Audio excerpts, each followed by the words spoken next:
Auto debit RM50 untuk akaun Emas Gap anak-anak. Kepada tuan-puan yang dah buka akaun Emas Gap Junior untuk anak-anak, tuan-puan tahu tak yang kita boleh buat auto debit minimum RM50 untuk akaun emas anak-anak. Dengan syarat kita buat auto debit sahaja. Kalau kita tak buat auto debit, minimum untuk kita top up akaun Gap adalah RM100.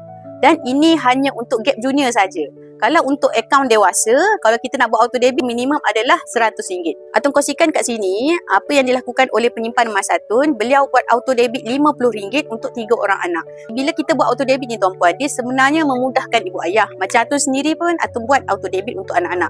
Jadi kita tak perlu nak buka akaun Gap setiap bulan, kita nak top up untuk 3 orang anak. Kita biar je sistem yang buatkan. Lepas tu kita tak perlu risau kalau kita terlupa ke apa kan. Sebab gram emas tu tetap bertambah. Jadi kepada ibu ayah yang dah buka akaun Emas Gap Junior untuk anak-anak, Atun sangat rekomenkan untuk buat auto debit. Minimum RM50, kalau mampu lebih lagi. Dan kepada ibu ayah yang nak buka akaun Emas Gap Junior untuk anak-anak, boleh DM Atun ataupun klik link di profile untuk Atun bantu sebaiknya.